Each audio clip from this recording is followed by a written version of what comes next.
You want to know why the Democrats lost? Because they're clowns who don't stand for anything. Adam Schiff was born on June 22nd, 1960, in Framingham, Massachusetts. In 1978, he graduated from Monte Vista High School as class valedictorian and was voted most likely to succeed.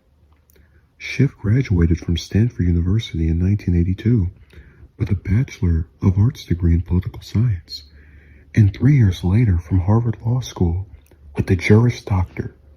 Schiff subsequently became a law clerk for Judge William Matthew Byrne Jr. In 1987, Schiff began a 6-year period where he served as an assistant United States attorney, earning notoriety from his prosecution of Richard Miller regarding the latter's conviction for spying for the Soviet Union. The first time Schiff ran for office was in 1994 as a candidate for the 43rd District in the California State Assembly in a special election. He lost to James E. Rogan, who subsequently defeated Schiff in November of that year for a full term. 2 years later, Schiff was elected to the California State Senate as the 21st District's representative, becoming the Senate's youngest member and having multiple bills that later became law. After 4 years, he initiated a congressional run for California's 27th Congressional District in 2000, defeating Representative Rogan in their third race against each other. The Los Angeles Times recalled that the race between the two men in the 27th Congressional District took on an emotional, outsized profile in a year of presidential politics that many found banal and a blowout U.S. Senate race in California. After winning the election, Schiff said, "We won a great victory not only for the district, but because the nation was watching, for the nation. We took on the best funded campaign in the country and we beat it." I think that impeachment for most people in this district is only the most graphic illustration of an incumbent who has put the national partisan ideological fights ahead of representing his district. So Rogan was basically Schiff's early political arch nemesis because they ran against each other, to my knowledge, the most times of any candidate that Schiff has ran against. A couple of things that are worth noting about that first congressional race of his. It was assumed that in 2002, the district that Rogan was representing, which again Schiff won, was theoretically going to be won by a Democrat anyway because, again, of redistricting, meaning that there were a lot of people who basically kind of downplayed Schiff's victory, and Rogan became a much more famous member of Congress in his last term due to the rhetoric he had against Clinton during his impeachment trial.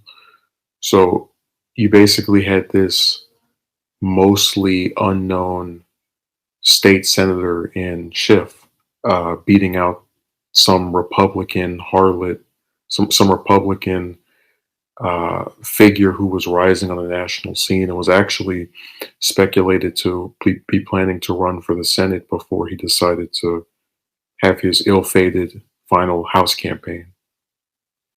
Schiff was quick to adopt hawkish positions on war.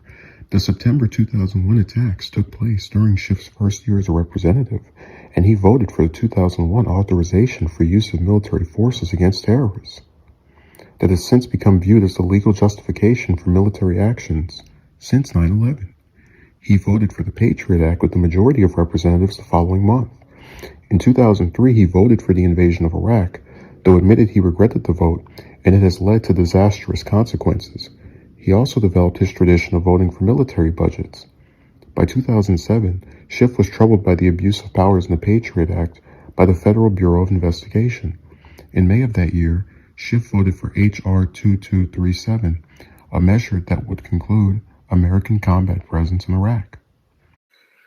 So in reference to Schiff's record on war, especially during the Bush years, I want to point out that I'm trying to be fair in my critiques of him, because the 2001 authorization is infamously known for having been voted for by every member of Congress in both chambers, with the exception of Barbara Lee. So I wouldn't critique him that much for that vote. But when you get to the 2003 vote, there were about 50 plus Democrats that voted against that. So that's a lot more ridiculous on his part.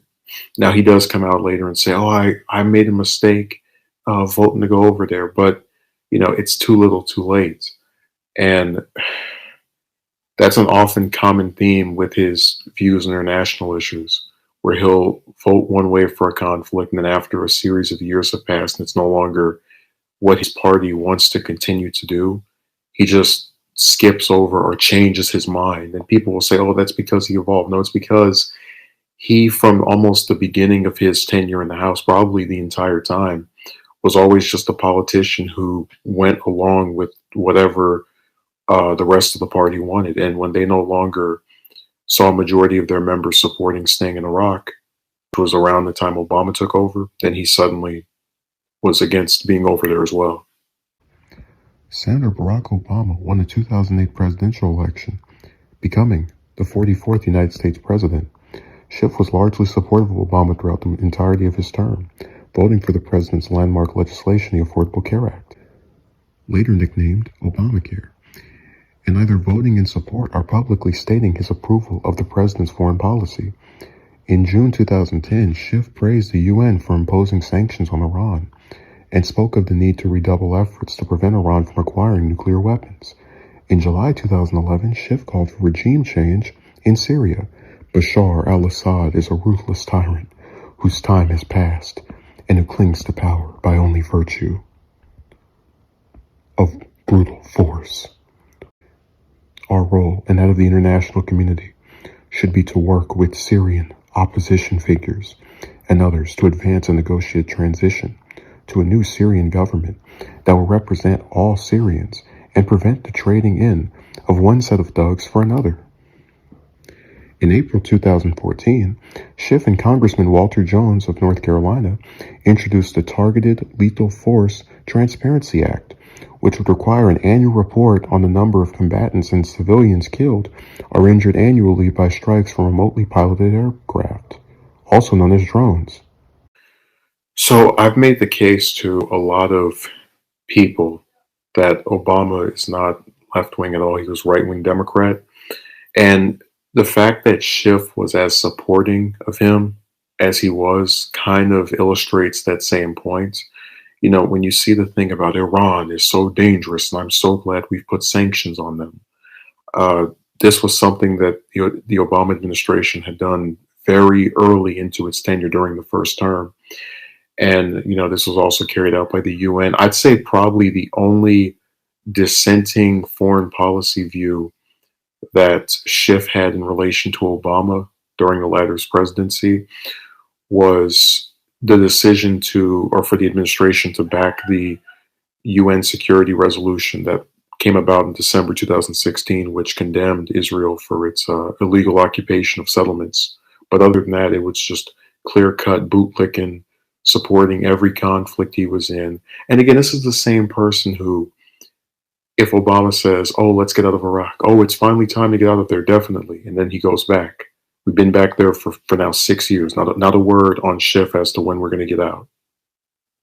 After all the long intelligence that Schiff claimed Bush gave them, we're right back over there, and you don't see him saying a goddamn word about leaving from over there. But again, because I'm a fair individual, I will say I'm glad he supported the ACA as opposed to taking the Republican position of opposing it. But, it's like that's basically me saying I'm glad you're not as awful as you could have been, because the ACA, as I've mentioned before, was a right-wing healthcare plan that the Democrats adopted because they were too much of pansies to abandon the for-profit healthcare system that their donors led them to support. And I've said before that Walter Jones was the last good Republican in the House, although I'd probably say Thomas Massey has filled that position during this session of Congress. But that proposed law they had together of tracking the drones and, the government being more accountable with the information it provides was actually something that was good. And it's really a shame that Schiff didn't try to focus on that aspect of his positions, government transparency. At the start of the 114th United States Congress in January 2015, Schiff became the ranking member of the House Intelligence Committee. In March 2015, Saudi Arabia and Gulf Cooperation Council members began retaliating against the Houthi rebels for their actions toward the Yemen government. President Obama condemned what the White House termed Houthi violence and authorized the provision of logistical and intelligence support to GCC-led military operations. Schiff agreed with the Obama administration's support of the Saudi-led intervention. The military action by Saudi Arabia and its partners were necessitated by the illegal action of the Houthi rebels and their Iranian backers. But ultimately, a negotiated end to this crisis is the only way to restore order in Yemen and shrink the space for terrorism. All possible efforts must be made to advance this objective. So I have a thing where whenever I look at a picture of Obama or Trump, and sometimes people will describe one as being evil, sometimes people will say one is good. I can't stand either one of them, but the main reason for having contempt toward these men is because of the Saudi-led intervention in Yemen. I get mad at Obama for starting it. I get mad at Trump for continuing it because he ran as being the complete opposite of Obama, which is something that his foreign policy is not reflected. But what I thought was really funny was that Schiff stated his support for this conflict, a conflict that has killed over 85,000 children.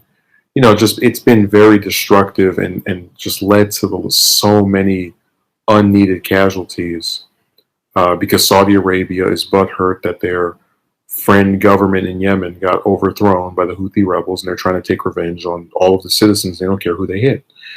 Now, to Schiff's credit, he did vote to exit this conflict after Obama left office. This was, I believe, in December of 2018. This was when the five Democrats, the five dingbat-crats, as they should be called, voted to stay in the conflict, and one of them admitted he didn't even know why we were there. So even if you were to say, oh, we can give him credit because he came around, yeah, but it's part of the same pattern. He comes around to the correct position after the rest of his party has. Like, this man is the opposite of a leader, and I'm so sick of these scumbags because they wear suits and ties, being able to not be seen as sociopaths. He puts out this stupid statement. Let me pull it up. Talking about, the military action, and we need to stop the illegal action of the Houthi rebels and the Iranian backers. What did Schiff ever come out and say we need to stop the illegal actions by the Saudi Arabia government of bombing church and mosque and hospitals and grocery stores in Yemen? Did he ever come out? No, because he doesn't care. These people make a little stupid comment. They spend a couple of years in Congress voting for this crap, and then very rarely are they ever called to task about it. And usually they only change their mind when they want to get some more votes.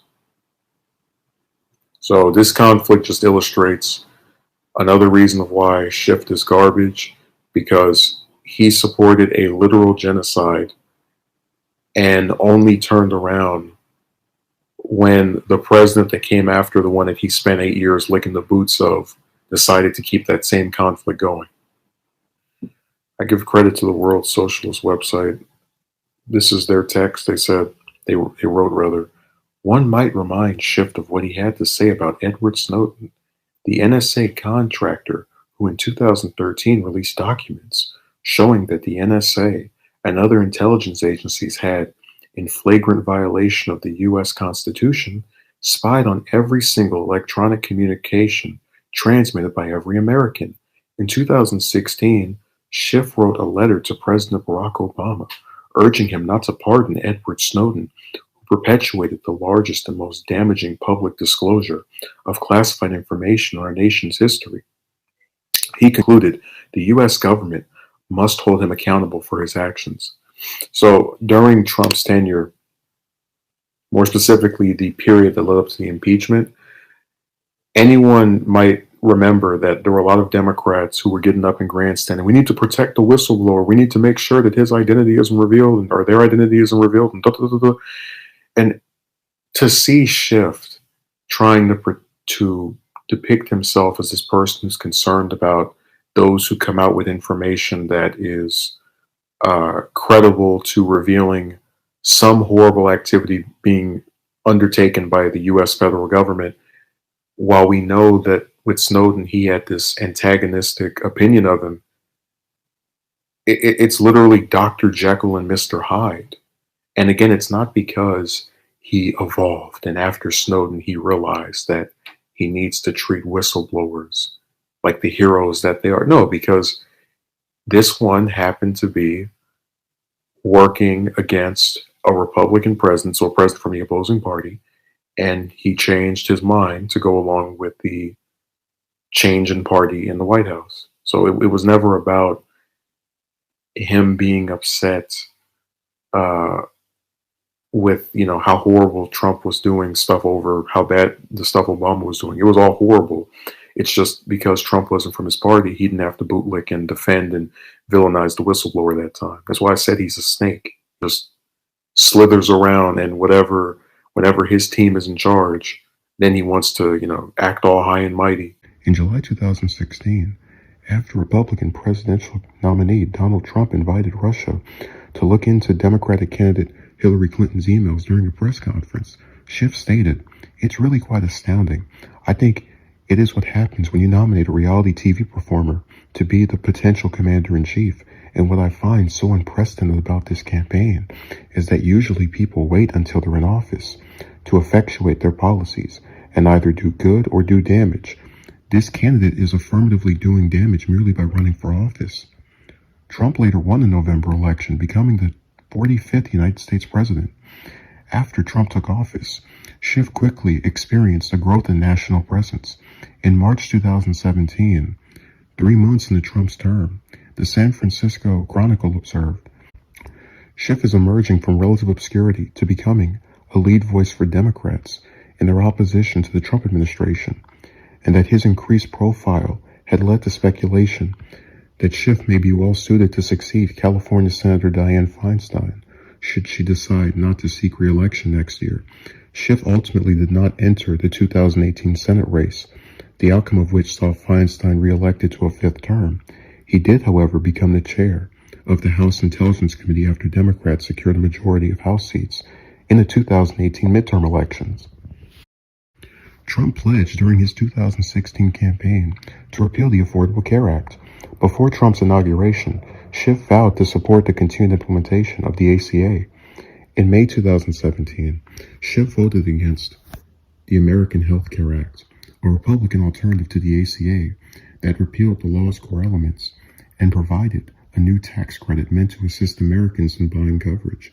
On June 30th, 2017, President Trump tweeted, "If Republican senators are unable to pass what they are working on now, they should immediately repeal and then replace at a later date." Schiff responded by noting that Republicans had spent 7 years promising a great replacement for the ACA and advocated for Trump to work with Democrats on improving the already existing law. On January 9th, 2019, Schiff voted with every House Democrat and 3 Republicans to give the House authority to intervene following the ACA being declared unconstitutional by a federal judge. Schiff later tweeted an article about that vote, writing, "The Trump admin is using the courts to gut Affordable Care Act protections, including those for 133 million Americans with pre-existing conditions." Democrats just authorized the House to defend the ACA against a suit trying to undermine the law. "We will protect Americans' care." On September 11, 2019, Schiff shared a New York Times article on Twitter, noting the share of uninsured Americans had increased in 2018, the first time since Obamacare took full effect, and tweeted, "All Americans deserve quality, affordable health insurance. We can't afford to move backwards, but we are. The share of insured Americans has declined for the first time in a decade." And the Trump admin is still in court, trying to rip away care from millions more. In January 2020, after President Trump tweeted that he stood stronger than anyone in protecting health care of Americans with pre-existing conditions, Schiff replied that the president's administration was in court presently trying to repeal the entire ACA, including protections of pre-existing conditions. Schiff opposed Trump's immigration policy. On July 23, 2019, after Francisco Erwin Galicia was released from ICE custody, Schiff tweeted, "It is outrageous that it took national press attention to get Francisco, an American-born citizen, released from federal custody. His case must be investigated. This is a poignant reminder of the importance of due process and judicial oversight of immigration enforcement." On September 3, 2019, Schiff tweeted, "Trump promised Mexico would pay for his wall. He didn't say military families would pay, or the cadets at West Point, or that we'd pay in military readiness. No, he promised taxpayers would never pay the bill for his xenophobic vanity project. Promises made, promises broken." On October 2nd, Schiff tweeted, "The president shouldn't need to be told it is illegal to shoot unarmed people, many of them women and children. The mere suggestion is profoundly immoral and wrong. Trump's cruelty towards migrants will be a stain on our nation, not easily removed. This is not who we are." Schiff was critical of Trump's policies toward the LGBT community. Following President Trump's announcement on July 26, 2017, banning transgenders from serving in the military, Schiff released a statement noting Trump's pledge to protect federal non-discrimination protections of LGBT people the previous February on affront to the estimated 15,000 transgender people currently serving in the United States military. Schiff pledged to work with his colleagues to reverse the decision. On March 1st, 2020, Schiff tweeted, "Trump is trying to roll back discrimination protections for LGBTQ people under the guise of religious liberty. This would make it harder for LGBTQ couples trying to adopt, and only hurt the kids who otherwise would be welcomed into loving homes." So normally I give Schiff a hard time for the positions that he takes, but on social issues, I will still say he's better than the Republicans, which isn't saying much. But even in giving that praise and saying, "Oh, I'm glad he opposed Trump on all of these different social issues," right? You know, LGBT protections, immigration policy, all this stuff. You got to understand that there's always this really thin line between Schiff taking an affirmative stand for the opposition toward whoever, you know, the Republican is, and then also remaining silent when a Democrat does it. So for those of you who don't know, Obama deported more illegal immigrants than any president in U.S. history. And Schiff didn't say a goddamn thing about it because it was not politically convenient for him to come out against the president of his own party, who at various points had an over 60% approval rating.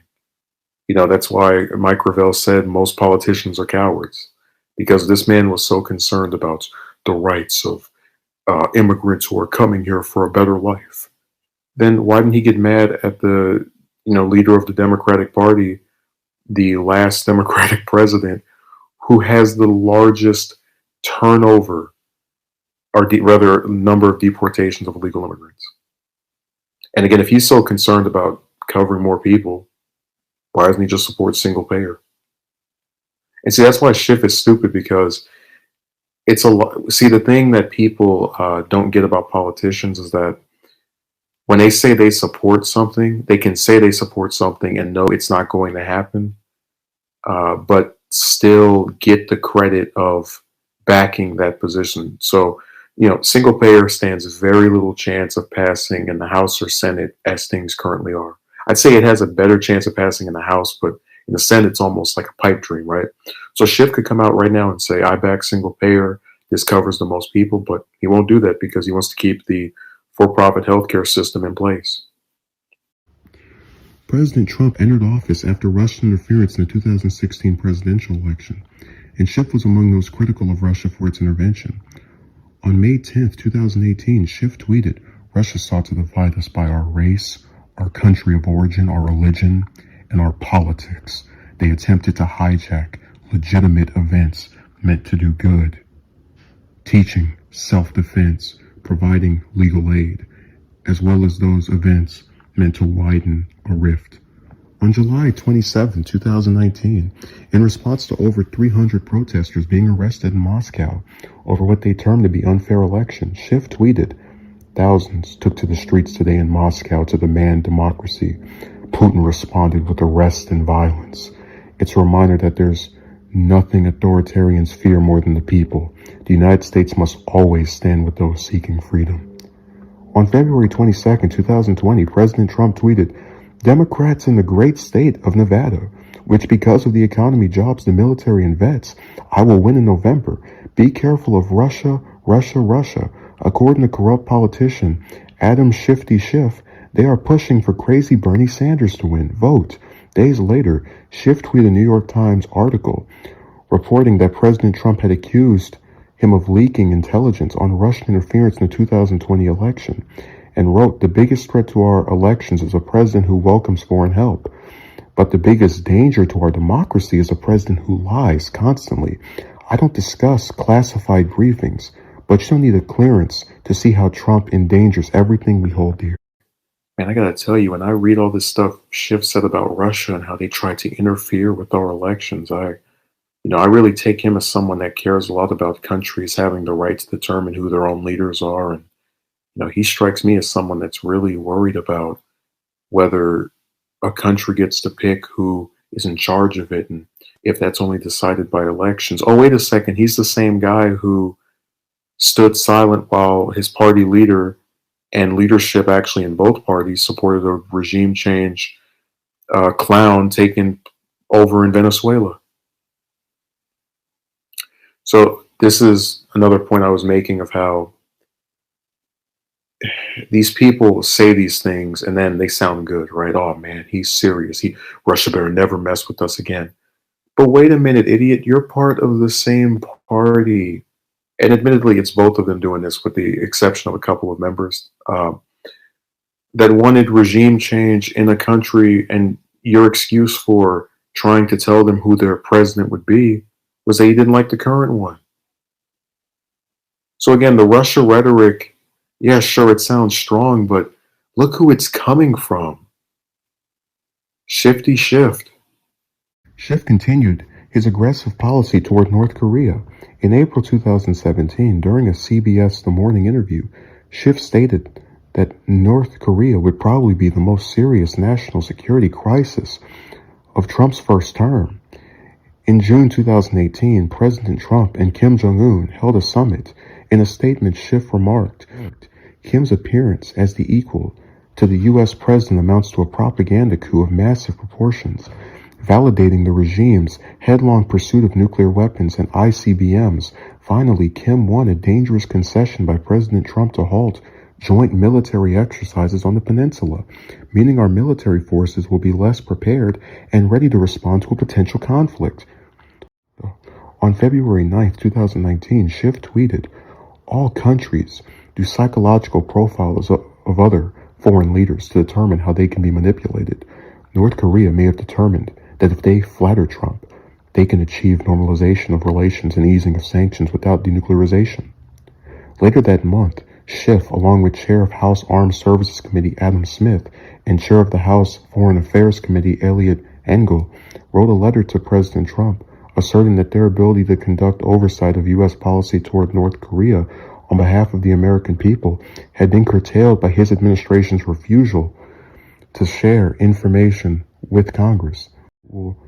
The congressman also wrote that it was unacceptable for the administration to plan a second meeting before Secretary of State Mike Pompeo had briefed Congress on the June 2018 summit, and opined that a summit that amounts to little more than spectacle will further erode the public confidence and the credibility of the United States, an outcome that we all wish to avoid. A week later, President Trump held a second summit with Kim Jong-un in Hanoi, Vietnam. It's a sad day when a Republican president outlefts a Democrat. That's never good. So I said before that if you want me to call Kim Jong-un authoritarian, all that, okay, fine, whatever. But I'm not going to shun him or shun the administration that tries to make peace with him, because I don't see what the U.S. has to lose by trying to get a deal that ensures that it doesn't bother North Korea and that North Korea doesn't bother us. But see, Schiff starts talking about how, oh, we've legitimized North Korea. They were already a legitimate country. They've been a legitimate country for the last 70 years. Uh, I think it's valid to say I want results to come out of the summits because I don't think anything really came out of them other than they stopped the tensions that were going on for all of Trump's first year, Rocket Man and all that trash. But Schiff exacerbates the problem by saying North Korea is showing that the U.S. can no longer, all this stuff about our world standing. And, it just doesn't matter. Like, what is your world standing going to do when you and this country are bombing each other because you think one is going to attack the other, when you could have just sat down, had a peace meeting, relieve tensions? Like, you're just not going to get me to get upset with Trump for meeting with Kim Jong-un. And that's why Schiff is a warmonger clown. Schiff and Trump largely agreed on U.S. policy toward Israel. In the 2018 re-election campaign, Schiff received $85,063 from pro-Israel. In February 2019, while conversing with journalist Glenn Greenwald on Twitter, freshman Congresswoman Ilhan Omar wrote, "It's all about the Benjamins, baby," as it pertained to American politicians supporting Israel. Schiff released a statement condemning her comments. "I was deeply dismayed to see Rep. Ilhan Omar's comments on Twitter yesterday, in which she echoed long-standing anti-Semitic tropes about Jews obtaining influence through money. Anti-Semitism has no place in the halls of Congress or civil society, and it's incumbent upon all of us in leadership positions to speak respectfully and thoughtfully, even about issues as emotionally charged as those involving Israel and Palestine." In July 2019, Schiff joined the majority of representatives in voting for a resolution by Democrat Brad Schneider opposing the global boycott, divestment, and sanctions movement against Israel. On August 15th, after Omar and fellow Congresswoman Rashida Tlaib were banned from entering Israel, following a tweet by President Trump in support of not allowing the two to enter, Schiff tweeted, "Not content to provoke division at home, Trump now enlists our allies to do so abroad. Denying Reps Omar and Tlaib entry to Israel and the West Bank is short-sighted and wrong. Israel does itself no favors by allowing itself to be used in Trump's poisonous electioneering." It doesn't take a rocket science to figure out that criticizing the Israeli government is not anti-Semitic. Saying that you don't like Netanyahu, you don't like how they treat the Palestinians, it's none of it has to do with disliking Jews. And it's just a lame excuse that people use when they're getting paid by pro-Israeli government groups, such as people like Schiff, to ward off all critique. So Omar said nothing wrong. Tlaib said nothing wrong. Them getting banned from Israel was really stupid. I'm at least glad that Schiff admitted to that. I actually have two tweets here from one of my Twitter colleagues. Her name is Grace Brock. And the first one's from March of last year, and she says to Schiff, "When will you condemn the apartheid state in Israel? When will you condemn the creation of terrorists by taking away clean water and electric, then building settlements in occupied territory? Did you think giving Golan to Israel would have effect?"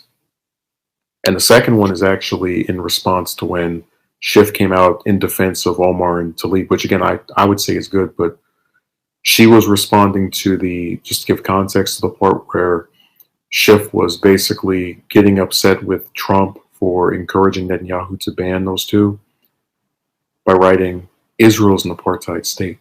Do you really think that Trump is showing them how to be racist? They are trying to get rid of the Palestinians, including the Palestinian Christians."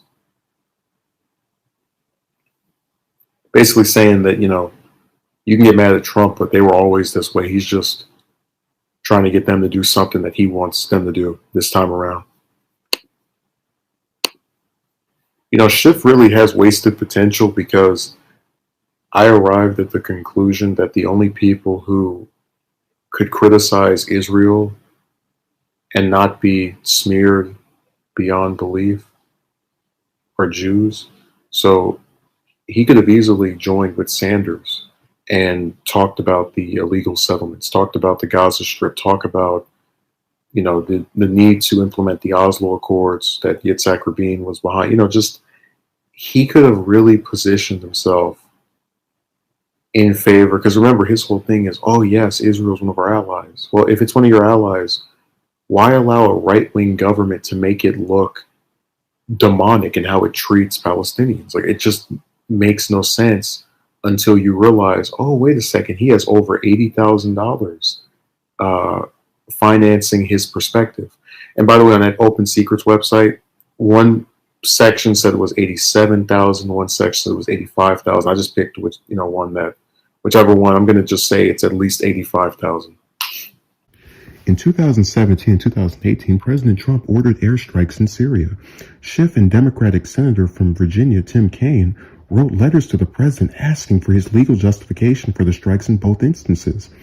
On April 9th, 2018, Schiff tweeted, "Apparent chemical weapons attack in Douma by Syrian regime against civilians is yet another act of barbarism by Assad, sanctioned by his Russian and Iranian backers. The UN Security Council must authorize immediate investigation. Those responsible must be tried for war crimes." On October 13th, 2019, Schiff tweeted, "President Trump's capitulation to Erdogan over Syria is an unmitigated disaster and may lead to a resurgence of ISIS. Trump's impulsive decision to withdraw our forces and betray our Kurdish allies has done incalculable damage to our national security and standing in the world." Iran was another region from which Schiff drew issues with the president's policy. In a May 2019 statement, Schiff said that recent moves by the Trump administration, including tightening sanctions on the Iranian oil experts, designating the IRGC as terrorist organization, and now positioning of military assets in the region for the express purpose of deterring Iranian actions, will heighten tensions with Iran and may provoke a response. On June 20th, 2019, Schiff and other congressmen met with President Trump to discuss Iran. According to Schiff, the group urged him to avoid escalation of tensions, and Schiff opined that Iran was seeking to drive a wedge between the United States and its allies. On July 11th, 2019, responding to Trump's tweet accusing Iran of secretly enriching while violating the Iran nuclear deal and promising sanctions would soon be increased, Schiff tweeted, "Facts matter, especially when it comes to nuclear programs. Under the deal, Iran is subject to extensive inspections and monitoring, and the intelligence community assessed they were complying and not exceeding limits on enrichment until you left the deal with no plan." On December 4th, 2019, Schiff tweeted an article by the New York Times detailing the country experiencing its deadliest political unrest since the Iranian Revolution, with at least 180 casualties, and wrote, "The brutal crackdown by Iran against peaceful protesters, upset with a crumbling economy and state repression, demonstrates the regime's willingness to kill and jail its own people to maintain power. It must stop." So I said that the Iran nuclear deal was literally the sole masterpiece of Obama's tenure. It was this very strong agreement, Joint Comprehensive Plan of Action, which dictated rules and regulations, and it worked. It was along with restoring relations with Cuba, one of two things Obama did that I love, that I think are just great. So to see it get, yanked because some Republicans basically came to the moronic conclusion that they could negotiate something stronger, just really stupid. But again, a lot of the reason for targeting this deal has to do with pro-Israel groups. See, the thing with Israel is that its arch nemesis, again, referring to the government, is Iran. And they can't warmonger Iran if they're in an agreement that basically makes them on good terms with the U.S. So it's them getting rid of the agreement is part of an effort to get us back to the bad ground that allows the U.S. to be the little cheerleader for Israel and do whatever it wants. And I gave Schiff credit, thanks for supporting this, because you had Democrats who wouldn't back the agreement when it first came out, like Schumer. Within months of the start of Trump's tenure, calls for his impeachment persisted by both the public and a small number of Congress members. By January 2019, less than 20 members of the House supported Trump's impeachment.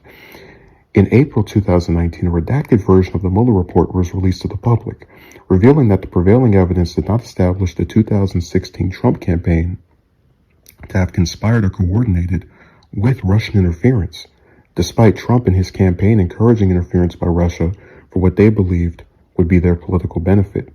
Between May 2019 to August 2019, President Trump and his personal lawyer Rudy Giuliani urged the Ukrainian government to announce an investigation into Hunter Biden, son of former Vice President and 2020 presidential candidate Joe Biden, as to negatively impact the campaign of the elder Biden. In July 2019, President Trump held $391 million in congressionally approved foreign aid to Ukraine, a move that was seen as part of the pressure on the Ukrainian government to investigate Biden. On September 24, 2019, House Speaker Nancy Pelosi announced the launch of an impeachment inquiry into President Trump. Later that day, Schiff tweeted, "It's bad enough Trump sought help from a foreign power in the last election. It's worse still that he obstructed the investigation into his misconduct. Now he's admitted using his office to coerce another country to interfere in 2020. I fully support the impeachment inquiry." So the period between September of last year to February, I had the same opinion of impeachment when it was first announced at the inquiry, which was that at best you're going to get an acquittal. At worst, you're going to get an acquittal and a higher approval rating for Trump. And he actually was found a short time ago to have gotten a 50% approval rating for the first time in almost 2 years. And it wasn't hard to predict why it would fail. Politicians, as I mentioned earlier when I quoted Mike Gravel, are cowards. This is something that Schiff has demonstrated through basically taking whatever position the majority of his party has, no matter what, until it becomes convenient to shift his position with the rest of them.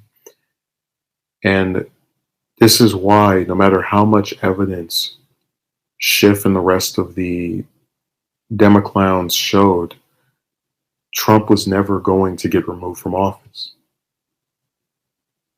Because Republicans that are in Congress do not want to piss off his voters that live in their districts and potentially lose their own jobs as a result of him losing his. But see, what Schiff and a lot of these other resistance people were able to do was basically gaslight everyone. Oh, when we bring out these witnesses, there are Republicans who will feel compelled to vote this way. And we, those of us who actually pay attention to this stuff, we know how this game works. Over 80-90% of the time, the majority of members of both parties vote with the president of their party.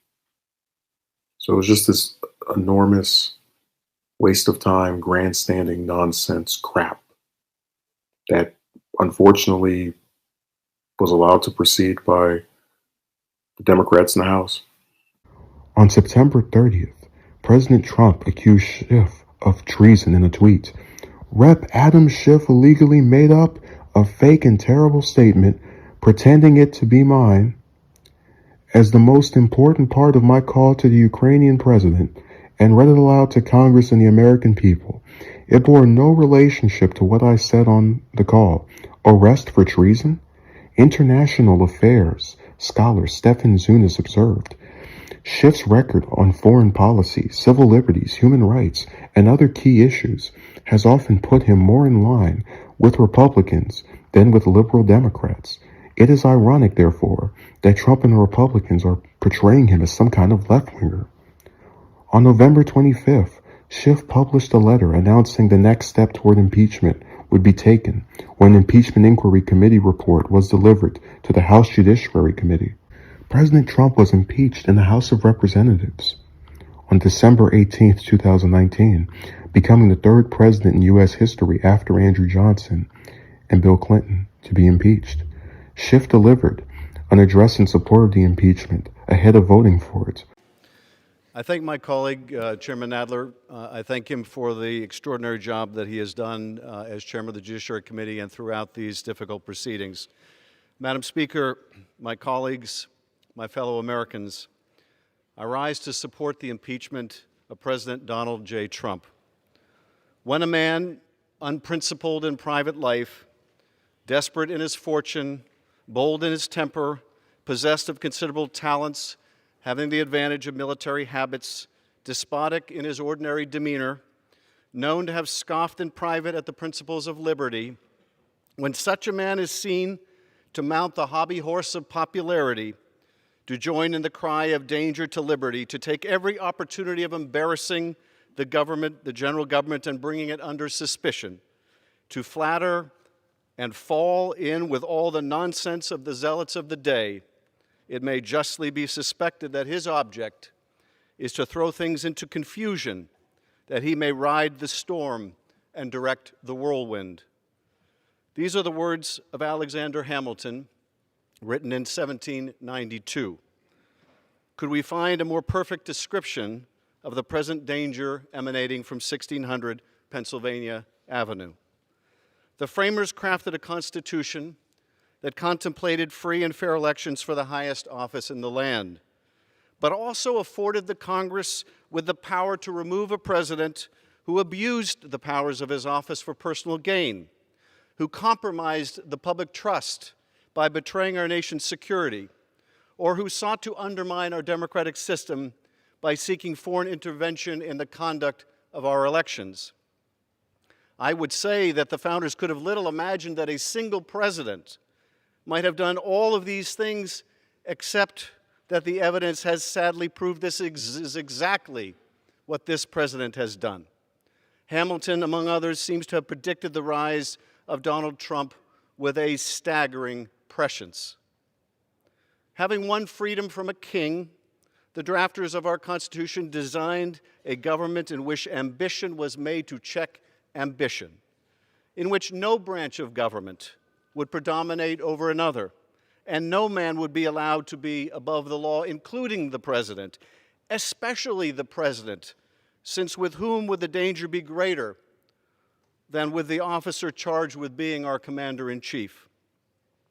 Over the course of the last 3 months, we have found incontrovertible evidence that President Trump abused his power by pressuring the newly elected president of Ukraine to announce an investigation into President Trump's political rival, Joe Biden, with the hopes of defeating Mr. Biden in the 2020 presidential election and enhancing his own prospects for re-election. He didn't even need the investigation to be undertaken, just simply announced to the public. The smear of his opponent, would be enough. To effectuate this scheme, President Trump withheld 2 official acts of vital importance to a nation at war with our adversary, Vladimir Putin's Russia. The president withheld a White House meeting that Ukraine desperately sought to bolster its standing on the world stage. And even more perniciously, President Trump suspended hundreds of millions of dollars of military aid approved by this Congress to coerce Ukraine into doing his electoral dirty work. The President of the United States was willing to sacrifice our national security by withholding support for a critical strategic partner at war in order to improve his re-election prospects. But for the courage of someone willing to blow the whistle, he would have gotten away with it. Instead, he got caught. He tried to cheat, and he got caught. Now, this wasn't the first time. As a candidate in 2016, Donald Trump invited Russian interference in his presidential campaign, saying at a campaign rally, "Russia, if you're listening, I hope you're able to find the 30,000 emails that are missing." A clear invitation to hack Hillary Clinton's emails. Just 5 hours later, Russian government hackers tried to do exactly that. What followed was an immense Russian hacking and dumping operation and a social media disinformation campaign designed to help elect Donald Trump. Not only did candidate Trump welcomed that effort, but he made full use of it, building it into his campaign plan, his messaging strategy, and then he sought to cover it up. This Russian effort to interfere in our elections didn't deter Donald Trump. It empowered him.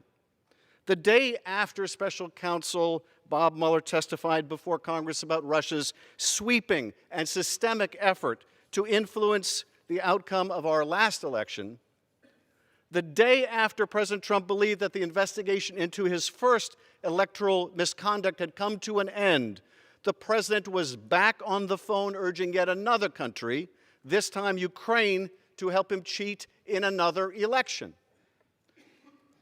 3 consecutive days in July tell so much of the story. 3 consecutive days in July of 2019. July 24th, the day that Special Counsel Mueller testified before Congress, and President Trump thought he was finally in the clear. July 25th, the day that President Trump got on the phone with the Ukrainian president, and in the context of a discussion about military support for that embattled nation that the president had recently frozen, said, "I would like you to do us a favor, though," and asked Ukraine to do 2 investigations to help his re-election efforts in 2020. The president and his men plot on. The danger persists. The risk is real. Our democracy is at peril.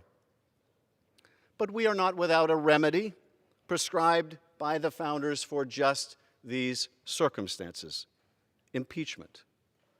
The only question is, will we use it? Or have we fallen prey to another evil that the founders forewarned?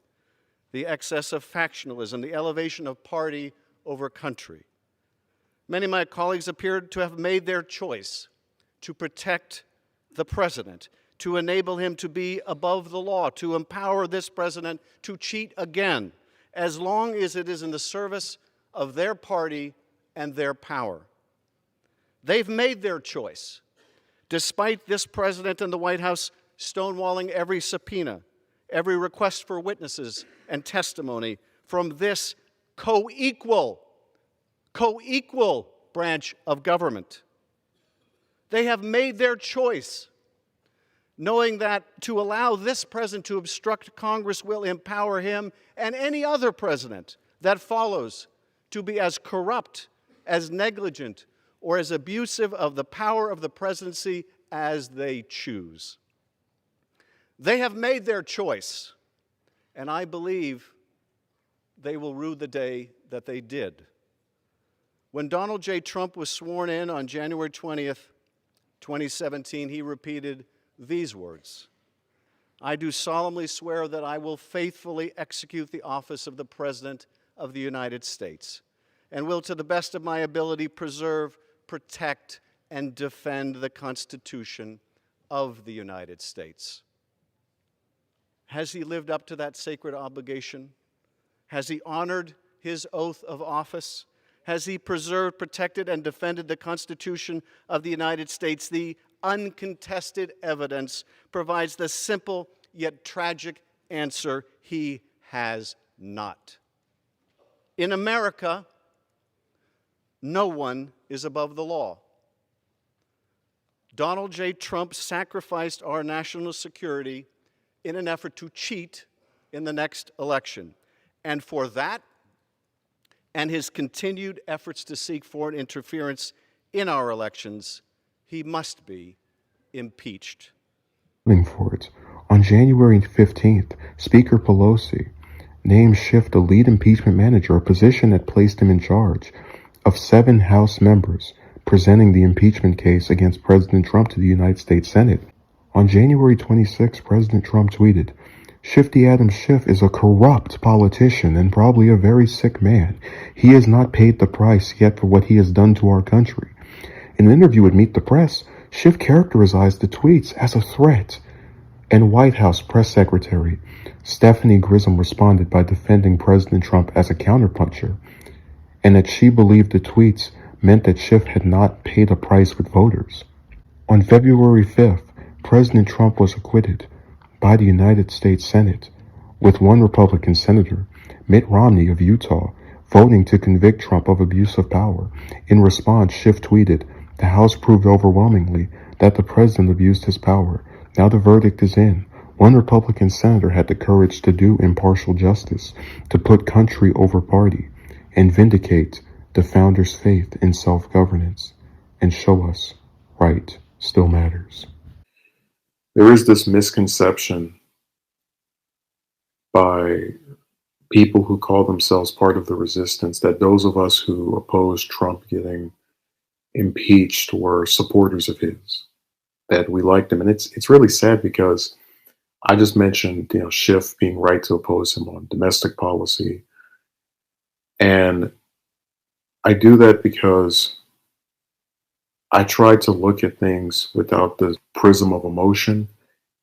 And when we know that the majority of members of both parties vote with their party no matter what, it almost seemed like just you'd have to be this really optimistic person to think that these people are going to risk their jobs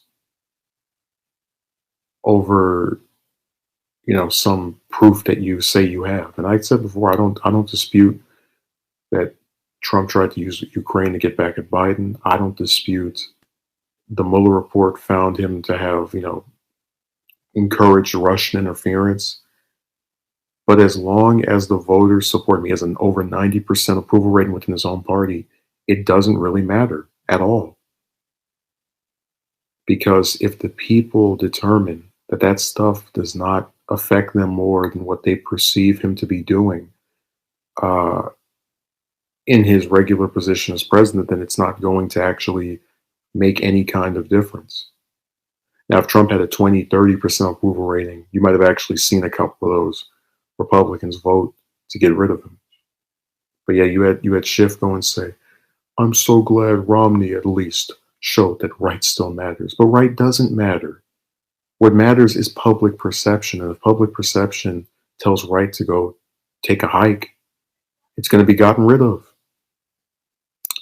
So yeah, in conclusion, Schiff has been a less than worthless representative who did nothing of notoriety before Trump came along, besides supporting foreign conflicts and invasions of privacy by the government, and hoped that he could get some kind of legacy by pushing for an impeachment that he knew would fail before it even started, because he and the rest of the House Democrats were too short-sighted to campaign for Democrats people wanted to vote for in the Senate elections. Meaning that if the Democrats had over 60 seats, they could have feasibly gotten rid of Trump. But because they only have 40 plus and would rather do nothing that actually appeals to voters, they kept getting creamed in most states and in most Senate elections. And Schiff, for the majority of his career, has never stood out. And his one claim to fame will be headlining a failed attempt to get rid of a president that there was never any chance to get rid of, because the members of his party, along with Schiff and his own party, are cowards.